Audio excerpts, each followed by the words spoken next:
What's up, collective? And it's your boy Tony the Toyrat. I have the honor, the privilege, the pleasure to have someone on who will help us all figure out how the toy industry actually works. If you guys have ever been interested before on how those cool statues are made, I have the guy for you. Today, all the way from Spain, late at night, 6 hours away, we have Ricardo Lies Marera. Everybody, Hi, nice to meet you. that guy up there. And today we're going to just chop it up about all kinds of things that he does. He's got his own company. His company is called Sculpting Magic. If you guys have an opportunity, it's pretty easy to find. Sculptingmagic.com. Boop. You'll find him right away. And he helps a lot of people sort of achieve their dreams. You come to him with an idea and he helps you flesh it out. And now today, with the advent of three-dimensional printing and the ability to create on the fly, Ricardo is among the leaders in the industry who are helping to pull together the toys that you and I love. He's worked for a whole host of different companies before. I'll let him tell you about all those different ones. And then on top of that, he's also taking commissions from people. So you can actually contact him, show him what your idea is, and he will take that from 2D stage all the way up to 3D stage and then help get it printed out, hopefully through the Toyrat Enterprises or some company like it, right? So let's get into it. Ricardo, man, how you doing? Fine, thanks. Okay, good. It's late as hell on Friday night for you at 10 o'clock. I told him to make sure he ate dinner first. You know? Yeah, sure. I don't want him to look hangry on the screen or anything like that, okay? You know, so I wanted to get like right in it right away. I know there's a lot of things on people's mind right now because you're in Spain, and I wanted to hear first your perspective on what's happening with the American politics and how it's affecting toys in your part of the world. Like for your industry and whether they're hiring sculptors or, you know, whether they're not manufacturing as much. What have you been seeing in the industry as a result of American policy right now? Okay, it's Got deep quick, didn't it? yeah. Yeah. you start very hard. Yeah, I know softball, no soft pitches. Everybody wants to know how come their toys are going to be so much more expensive. And I got a guy in Spain right now, and I'm interested in knowing, you know, how it is they feel about it on the other side of the world. Okay, so my perspective about that is that now we are going to have a polarization about pricing. So you are going to be able to find some stuff out there that is going to be much more expensive than never before. But at the same time, it's time for the pure opportunities to go directly for the sculptors and take some original stuff from them. So I think that is a moment that everything is changing. Change are always an opportunity for collectors as well. So if you are able to change your mind, you can go directly with the sculptors, artists, and the people you really interested in, and you can go for commissions and something that give you another perspective in terms of what you are collecting. You are collecting original art just now. Custom work, more opportunity for custom stuff to get involved from creators like you, right? Okay. I think so. Yeah. I mean, and that's a good perspective to have. You don't have to be, I guess, so upset because Ricardo's right. You know, with every door that's closed, a window opens. The opportunity, you just have to see through your opportunities. And right now, it looks like there might be an opportunity for the individual sculptor to rise instead of going to one of those larger organizations who's constantly outputting toys. McFarlane Toys, Hasbro, whatever, right? So, wow, that's a pretty interesting perspective on it. What do you think it's doing right now to sculptors in the industry? Is it making it harder for work or less harder for work? Is it making a difference right now? We have a situation where some of the sculptors that usually work for companies are now looking for their own stuff and making something original, and going further to the stuff they used to create for companies, just because it's moment, as I told you before, to make something different, to make your stuff, to make something that makes the sense to the collectors, to collect it. Yeah. So at the end, I think that if you are a guy who is has been sculpting for companies a lot of years, and you are actually maybe sculpting for some of them, it's good. But you have to be able to focus on in your original art as well, and to grow up with your own stuff, with your own IPs as well. So I think that's the moment. So from the point of view of the collector, it's a very interesting moment, just because you can go for some things that maybe some years ago wasn't able to be in touch with. So now is trying to go directly with the real artist and to have a closer communication about what you are expecting.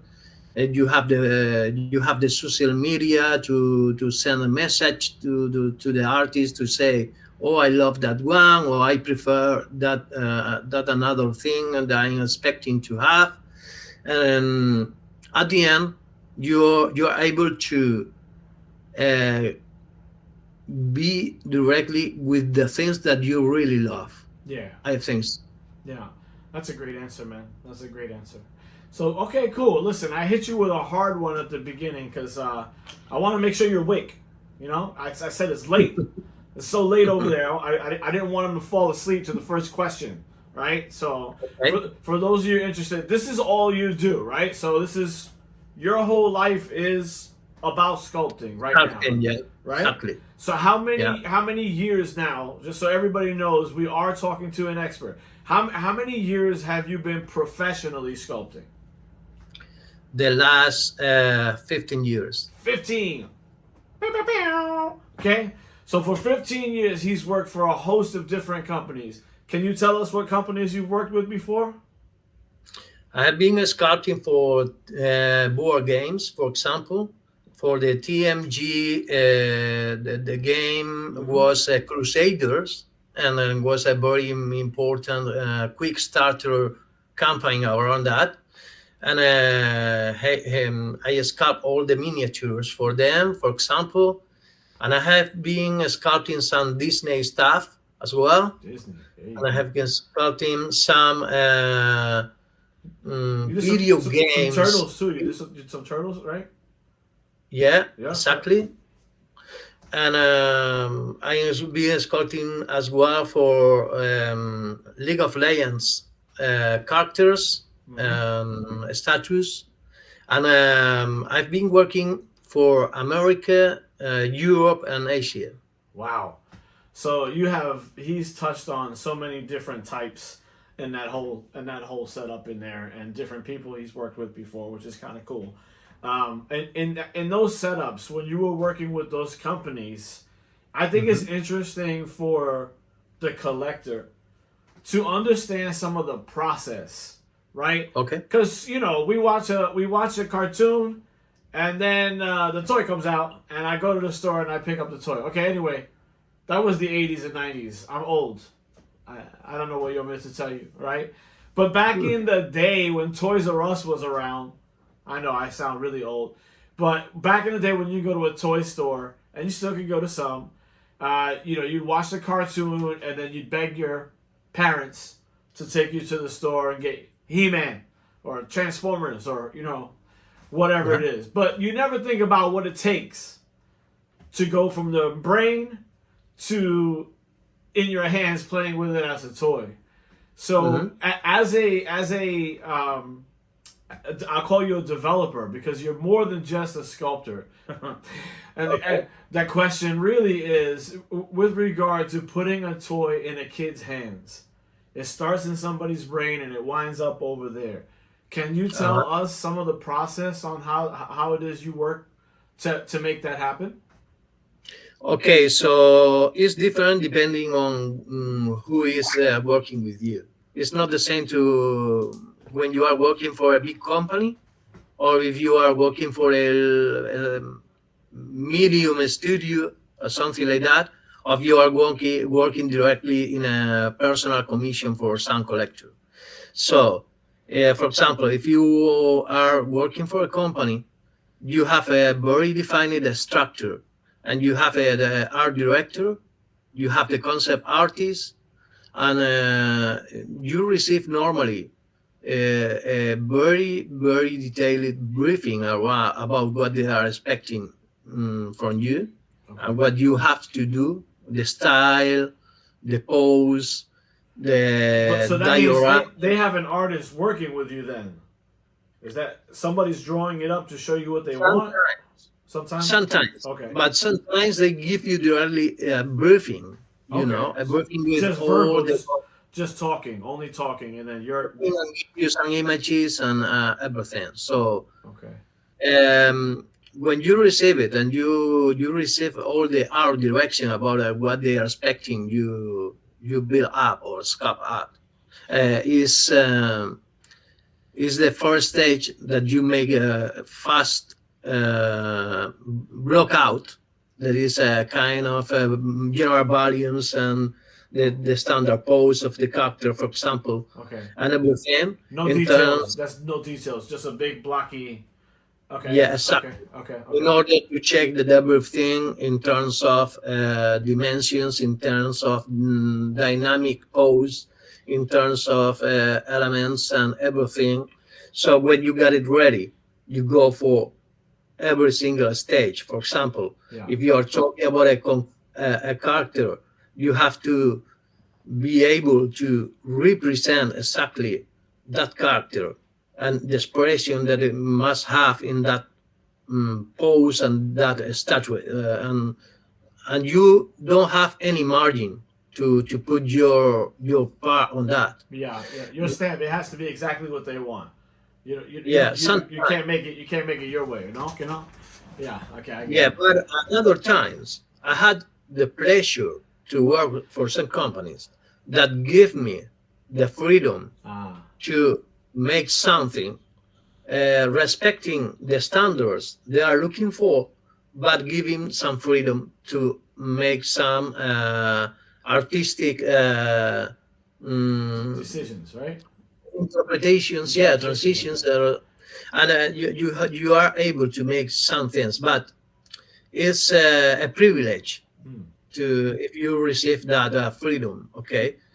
Um, I have been able to make also the concept. Sometimes with when you come to smaller companies, they give you an idea, and you are able to make some concepts Mm-hmm. and define what you think is better for that sculpt or toy, and they give you the feedback, but you are building up you are part of the process Yeah. of Yeah. So creation. you're part of the design then. Yeah, exactly. As opposed to somebody giving you a paper say do this one. I Exactly. want you to help me with. That's why I called you developer, right? Because you're not only sculpting, you're helping to develop the characters inside these people's world, right? Am I did I get it wrong? Yeah. I didn't get it wrong. I No, but it's something that I have the privilege after working few years for another companies. yeah. Another companies came to me and say, okay, I can say that you have the ability to give us more than a simple scarf. Yeah. So please take part, give your vision about how do you manage that concept that they have here on the table. What do you think is better for? And I came into the artistic process as well. Yeah. So But as I tell you, it's something that comes to you after you has been working in in the way that you are only sculpting what they want, Right. you know, and they have to prove that you have the skills to make the things and to go farther with another artistic So interpretations. when you're done with your interpretation and you have the original sculpt done, I imagine you have to print it at least one time for Yeah, approval, right? yeah, Okay, and so that goes from the print process directly to the owners of the property, wherever it is, and they make a decision. Now, let's say I want to make 100,000. I want to start. I want to sell these. I want to putting them into market. What's the next step? What am I supposed to do in these companies? mhm, I know there's a lot of steps and there's a lot of people right now who are very creative, but they don't know how to get to the next step in the creation process to develop and design and develop, by the way, and then get to the stage where they can market it. So obviously there's a manufacturing component that yeah, comes in between, and I think yeah, everyone goes, ugh, I don't. It's so difficult because it can be very difficult. So I'm yeah. just curious to know what the next step is. If I have my print, I have my guy. This is my guy. This is what I want. You did a beautiful job. I love him. Good job, Ricardo. All right, now make me 100,000. Go. What do I do next? That's a good point. So, but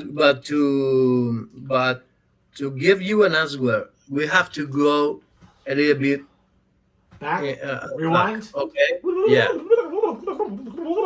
And you have the concept art and you have to sculpt it. Right. But when you sculpt it, in the very first stage, when you are blocking everything, is something regarding about how you are managing volumes, perspective, and everything. Right. Just because the statue must be able to be a stand. Right. Yeah. Yeah. It's It gotta stand must up on be itself, stable. freestanding. Yeah. Uh Yeah. huh. Yeah. Yeah. Yeah. So you have to consider in the very first steps that you are managing everything uh, in the right way. Okay, Okay. but okay, you made all the details and everything, but you have to go for production just before to print it out the very first copy, just because you have to planify how it's going to be produced. So you have to cut some parts of the sculpt in order to be able to be casted. Mm-hmm. So it's gotta be cast You into have a to mold. manage it. Yeah. Mold. Okay. So that's the step that you have to manage. In my case, I make my cuts on my status Mm-hmm. all the times. But before to make the cuts, I have some meetings with the team to clarify how many parts we are going to split it out, how it's going to be split, and Right. everything it must be calculated in So order so so to like if you have, have one big guy, yeah, when you split it out, you say, okay, this is the head, this is the torso, these are the arms, these are the legs. yeah, Okay, so yeah, things like that. That's how you normally split it up. exactly. Okay. Okay. And you have to be sure to make the correct joints, and to when you split it, you don't split it plain. Yeah. You make some cuts Yeah. with a K to be inserted. For example, if you cut out here in the shoulder and you put it here in joint, you must be sure that the joint comes perfectly to the body. Right. So you have to be able to make Well, isn't all that the the reason isn't that the reason that you make the whole piece first and then you cut it? Because this way you yeah, make sure it's gonna fit wherever you yes, put it, right? exactly. Okay. Okay. So So you have the that is, mold. Now you have the mold of each piece, right? Mold, mold, mold, mold, mold, mold. no, you don't have the mold, you have the piece itself. Okay. Okay. But you print out with the 3D printing process the every single part. and that part is going to send to the caster, and the caster is going to make the molds of every single piece. Got it. So, and after that, he make all the copies of every single piece of that statue, and someone have to glue it together, Yeah. make everything Assemble. looks perfect, Yeah, you got it. assemble, Yeah. yeah. And after that, someone is painting the final process. Yeah. But it's So wait, it's not a computer that does the paint. It's not like you don't program it in and say I want blue, yellow, green. You pick the colors in the computer, but you don't. It's not a machine. It's people. In China, everybody's people painting. Yeah, it's people wow. painting. But Wow. but in the computer, Okay. you make some color chart Right. in order to have the painter to know what the colors must be placed in every single part. Just because if you must be sure that every single copy is going to be the same, Right. painted in the same way. Yeah. Quality So you quality control, right? Quality control is what you're talking Yeah. about. Yeah. and everything. So Yeah. that's from the sketch to the final process and to the final product. You have a lot of steps Yeah. and departments, and everybody must work as a chain, Yeah. all together and all in the way that every single stage is very well done. Wow. What a great answer. Now the question is, with 3D printers, you can take the whole process out, and now you are the creator, the developer, and the manufacturer. But when I asked you, can you give me 100,000? The problem is, a single printer is not going to give you 100,000 units. Yeah. Right? Or if it does, it's going to take you a hell of a long time to get there. So, it's not how fast you do something anymore. I think we're in a new market, and it's a on-demand market. Okay? Yeah. So you and me grew up in an era where you would go to the store and you would find the toy you want. Thank you very much. Today, there's Amazon and companies like that you can pick something, boop, and tomorrow it shows up at your doorstep. So now it's on demand. Well, what does that mean? It seems to mean that in this world, we should be able to have a product without having inventory. You don't need to have inventory if your product is on demand. But that also puts a lot of stress on the sculptor, because now you have to be both people. So looking at it from that perspective, incoming call from you gotta take. Sorry, jeez. Yeah, I had to hang up on that call. But looking at it from that perspective, my question winds up being, what is it? How is it different now for you that you can have your own machine sitting at your desk to do the creation process than before you had to go through all the steps to make it there, and this would be one for those people out there right now who are going, oh man, this Ricardo guy's been doing it for 15 years, it must be easy. Right? Okay, it's not. But that notwithstanding, if they wanted to get into it, the easiest way would be to buy a 3D printer, right? Yeah. Answering that question, what I must say is that, as you well say, we are in a different era. We are now in a moment that the people is able to have a 3D printer on the table. Yeah. And now it's much more important the creation and that the manufacturing.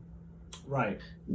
Just because now I can make a design and sell the design directly to the customer and the customer can print it out in his home and paint it by itself, or go to another painter, locally speaking, Yeah.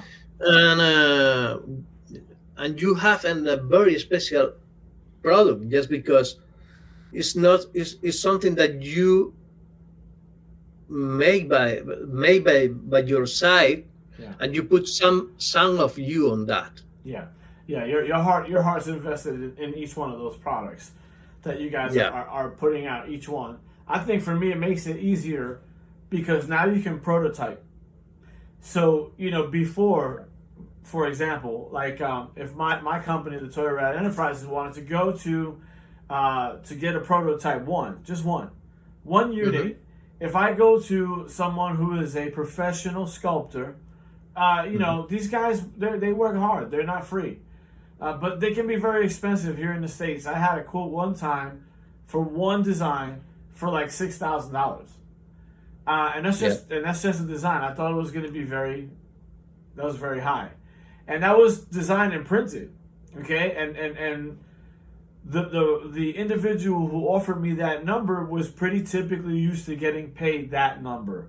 So it's Hmm. expensive for someone who wants to start a new business to get a prototype to show someone, hey, look what I got. You can't get there. Now, today, I think that's the difference. You get a 3D printer, and if you have the sculptor, a friend, or someone that you paid to do this beautiful work, now you have the ability to take the manufacturing out, at least to do one. And maybe then you can go see your investors and tell your investors, this is what we're doing. This is what we spent our money on. This is what we think is going to work. And it makes it easier than just doing like a digital file. Am I wrong, or is that true?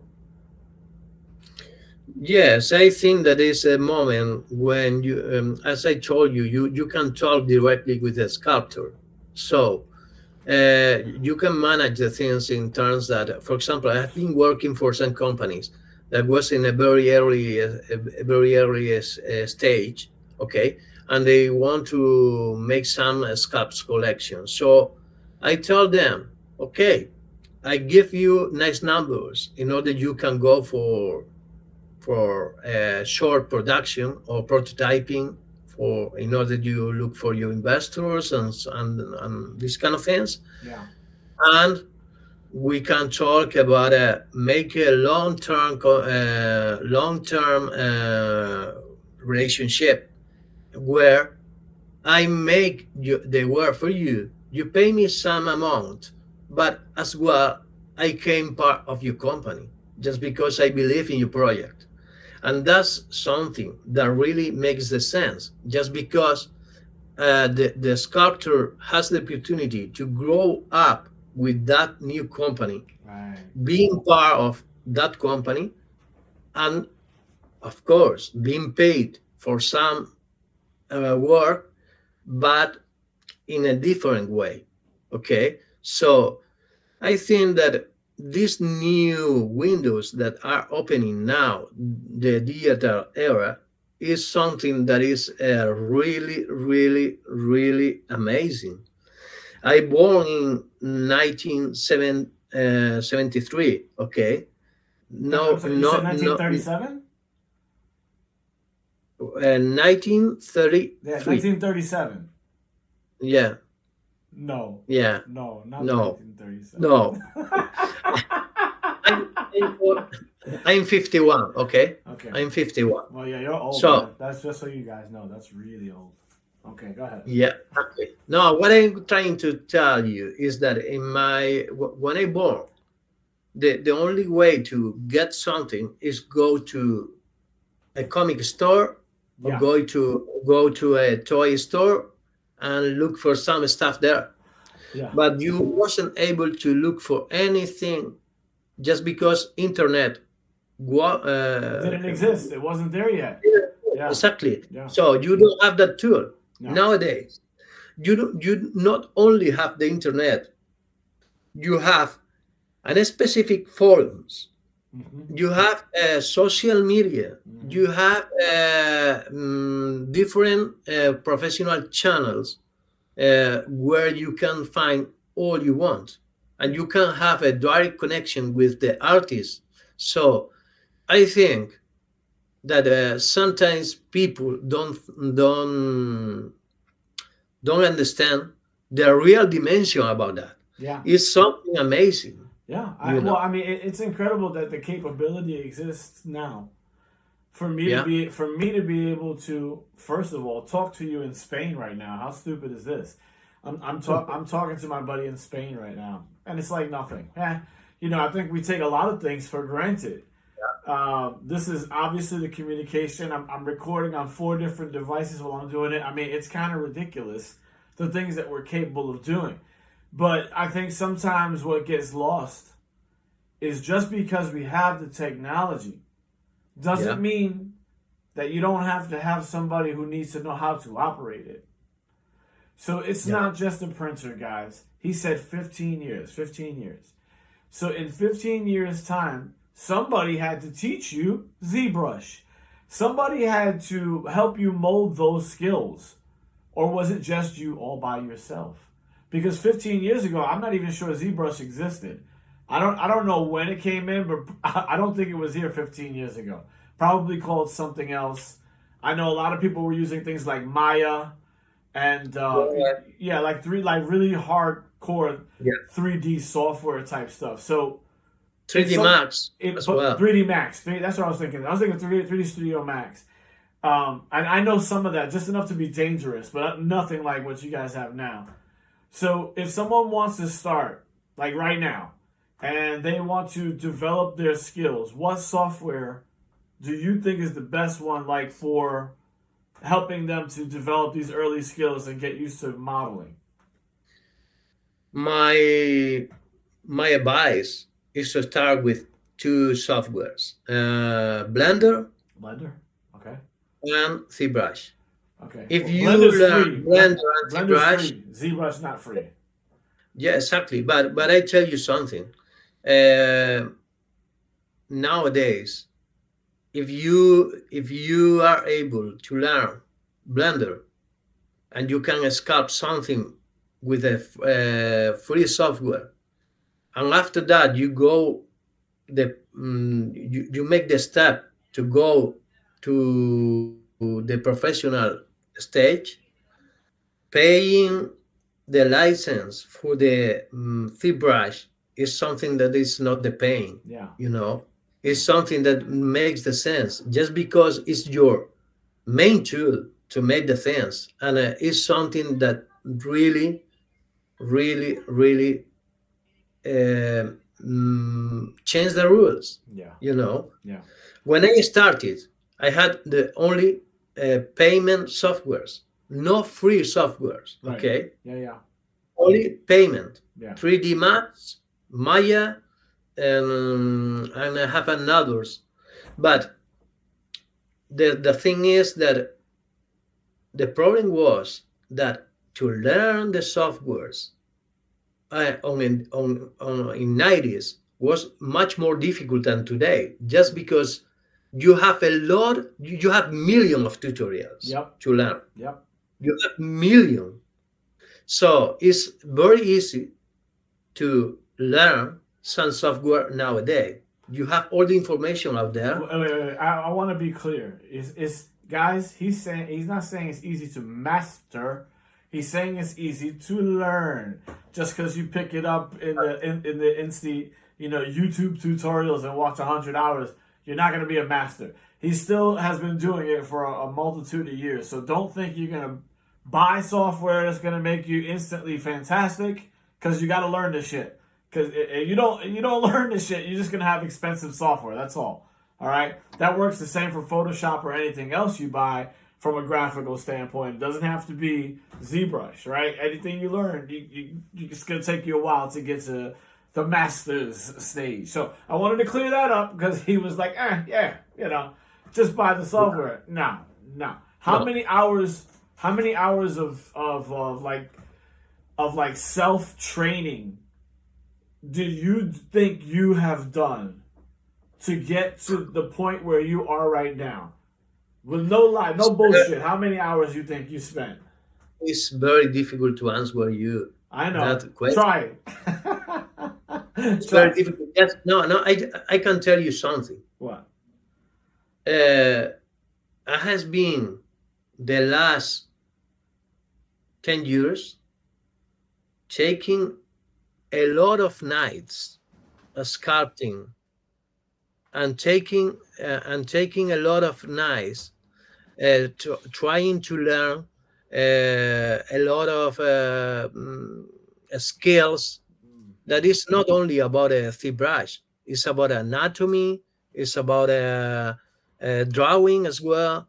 What I'm trying to tell you is that to me it's difficult to answer you how many hours, just because I have been all day long Okay, sculpting, let's all try. day. Let's try it like this. Okay, would you say it's hundreds of hours, or thousands of hours, or tens of thousands of hours? Which one? Tens of thousands of Holy hours. shit. Okay, there you go. If you guys want to be a professional sculptor, all you need to do is buy the software, and you get like 10,000 hours in, and there you go. Then you won't have to call them professional anymore. Ricardo, you're crazy. So right now in the world, you are running Sculpting Magic, right? And Sculpting Magic, I'm gonna let you say it better than I can say it. But Sculpting Magic, the goal here is for you to be exactly what we've been describing this entire time, which is the assistance on the creation process, right? So your job is to help an individual with an idea.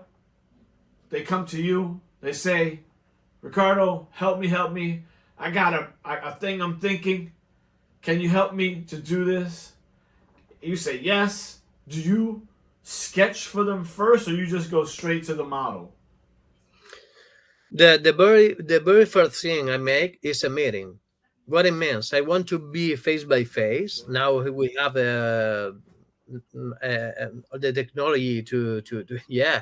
I like to meet people, Yeah. to understand exactly, and to talk directly with them in order to understand their needs. Right. So when you have all that, and I perfectly understand what we are talking about, what they have in mind, what they expect, and everything. So I make a briefing with all the information, and maybe some clients have only an idea, and maybe a picture or something that is similar to the idea they have, but they don't have anything more than idea. Yeah. So I start making some sketches for them, and after that we make another meeting and talk about the sketches and say, okay, So wait, that's that. when you do the sketches, are you talking about hand sketches, or are you talking about a digital sketch, like a model type thing? Both. Okay. Both. Sometimes I make some draws that in order to get the very first idea on the paper, and after that, and I sculpt something that is very raw, only to visualize in terms of when I'm concepting something, concepting something. Right. You you're in the middle of helping them with the concept, so that they can fully grasp what it is that you want to put forward. But the question I have is more for like the business side of things. I mean, I know that you're going to give them an early product. They're going to say, yes, let's do this, let's do that, let's make changes, right? And then you're going to go back, okay, da da da da, and then we go to sculpt. But all of that takes time. So, that's the difficulty in my mind, is quantifying how much that's worth. So, for example, in the instance we talked about earlier, where I had the individual quote what it would take to get one prototype done, he gave me a number of $6,000. So it was like $3,000 or $4,000, something like that, for design, and $2,000 for printing and finishing. Okay, so to me, that's that. How do you quantify your time when you're doing these things for clients? Because you're doing so much, right? Sketch, no, yes, sketch, oh, yes, now model, now print. So what? How do you measure what that cost is? So that you get paid appropriately. That's the reason I make the very first meeting. On that meeting, I talk about all the things. I talk about it. What the product you want is that product is for. It's not the same to make a statue than to make an action toy. It's not the same to make an action toy that to make A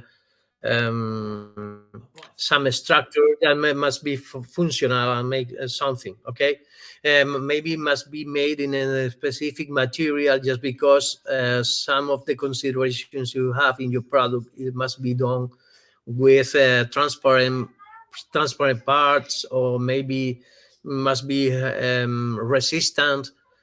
All that considerations has been making. I take notes in the very first conversation. So when I got all that, I make a plan. First plan, conceptualization. How many hours?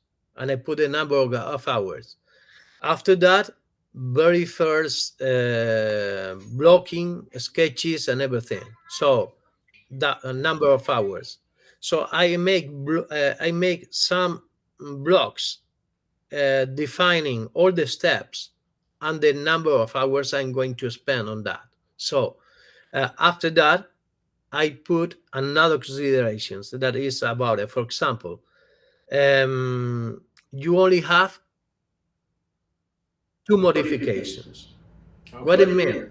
You only get to If make two changes. I, Yeah, okay. So you limit the amount of changes. Otherwise, someone's going to keep making changes forever. exactly. Yeah, No, no, no, no. Just because we have been talking, you have a sketch, yeah, you have a very early blocking, yeah, you have all the things, and you are managing all the time and the process in the way that you can tell me in this on that stage that you not agree when you has been working with me 4 stages before.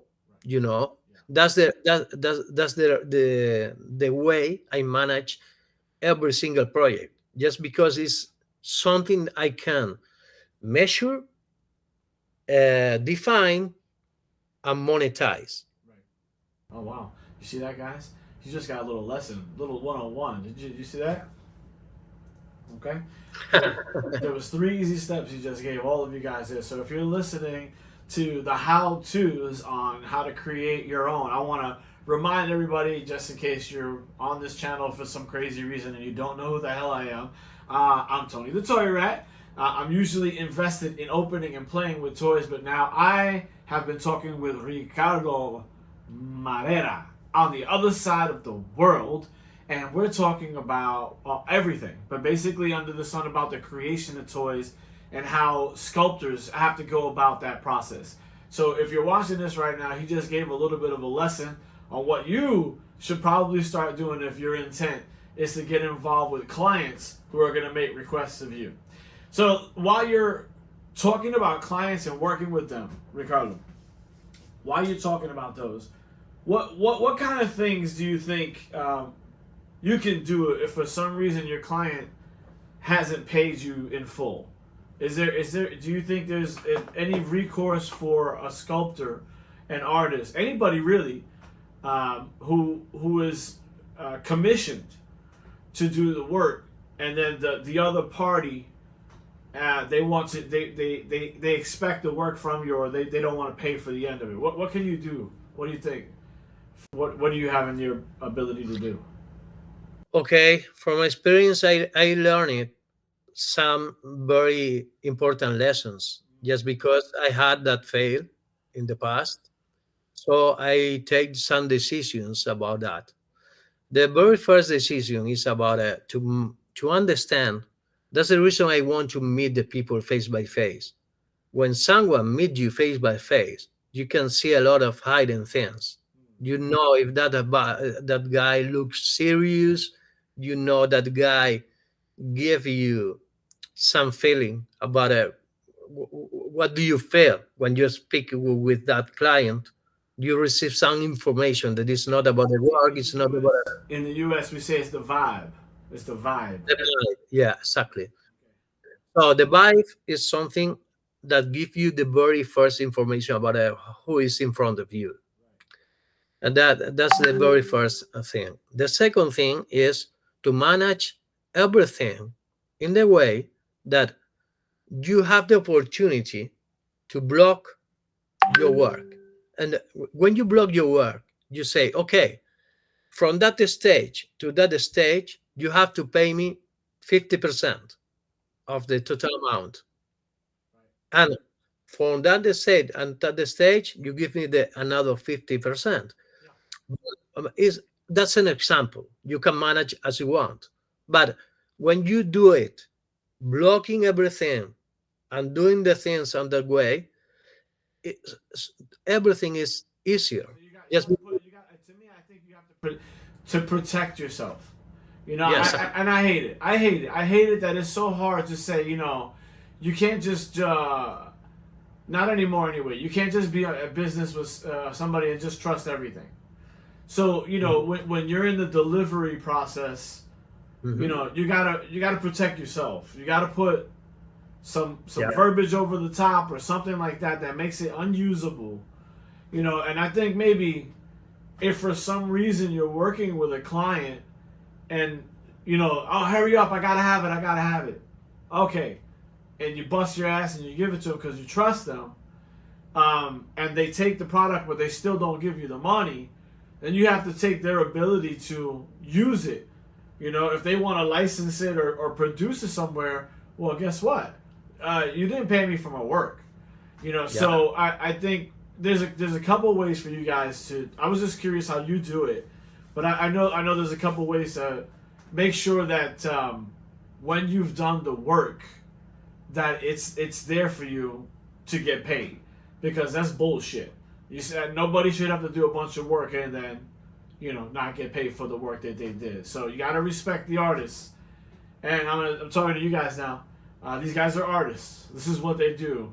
So you wouldn't go out to a guy on the street who did a painting and steal his canvas and run. The guy's a fucking starving artist, okay? No, he's on this call with me today, not because he's a mega billionaire, okay? He's still working his ass off for everything he gets. So when you hire these guys out and you don't pay them for the work that they do, that's really shitty. You should think of it as being really shitty because it's really shitty. All right, that's the end of my sermon on that one. Pay your fare, fuckers. All right, Collective fam, thanks for watching all the way through the end of the video. Remember, this was sponsored by Toyrat Enterprises and our latest and greatest invention called the Pop and Snap. Stay tuned. We're going to tell you a little bit about it right now.